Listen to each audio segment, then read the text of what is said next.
ஒரு 2 பொண்ணுங்க முடிய பிடிச்சிக்கிட்டே சாமி ஆடுற மாதிரி இப்போ நிறைய பேர் வீடியோ ஷேர் பண்ணிட்டு இருக்காங்க.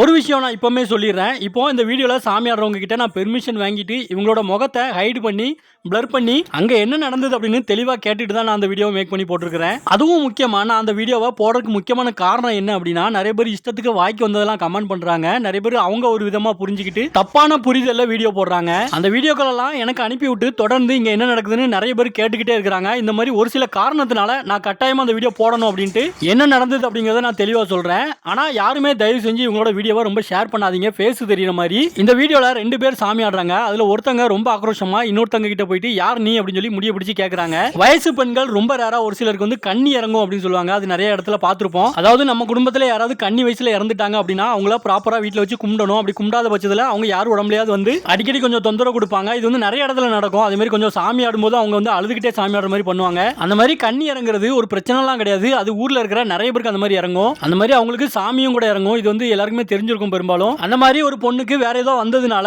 இவங்க வந்து சாமி ஆடிக்கிட்டே நீ யார் வந்திருக்கிற முத்தாரியா வந்திருக்கிற அப்படின்ட்டு என் பிள்ளைய இடைஞ்சல் கொடுக்க கூடாது அப்படிங்கிற மாதிரி அந்த உடம்புல வந்தவங்களுக்கு அந்த மாதிரி வர விடாம பண்ணுவாங்க. எங்க ஊர்லலாம் நான் பல முறை இந்த மாதிரி பார்த்துருக்கிறேன். கன்னி பெண்கள் வந்து வயசு பெண்களுக்கு தான் பெரும்பாலும் இந்த மாதிரி வரும்.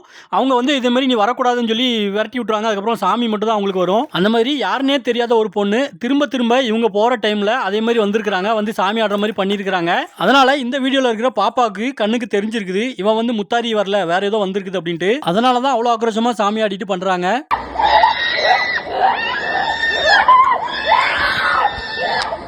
இப்போ இந்த வீடியோல சாமி ஆடுற 2 பொண்ணுங்களுமே முத்தாரம்மனுக்கு தான் ஆடுறாங்க. இவங்களும் கிட்டத்தட்ட அதே மாதிரி கையை பிடிச்சிக்கிட்டே ஆடுவாங்க. குலசை முத்தாரம்மன் கோவில்ல நிறைய பொண்ணுங்க சாமி ஆடுவாங்க. அதனால யாரும் மாத்தியும் நினைச்சிடாதீங்க. இந்த வீடியோல இவ்வளவு டீப்பான விஷயத்த சொன்னதுக்கு காரணம் என்ன அப்படின்னா, உங்க குடும்பத்திலயும் ஏதாவது ஒரு சின்ன பொண்ணுக்கு இந்த மாதிரி ஆயிடுச்சு சாமி ஆடுறதுக்கு பதிலா கண்ணி ஏதாவது இறங்கி ஆடுது அப்படின்னா குலசை முத்தாரம்மன் கோவிலுக்கு வந்து விட்டுருங்க. அவங்களுக்கு அங்க கோவில்ல சாமி ஆடுற யாராவது சரி பண்ணி விட்டுருவாங்க அப்படிங்கறதுக்காக தான் நான் அதை வந்து இவ்வளவு டீட்டெயிலா தெளிவா பேசி போட்டிருக்கிறேன்.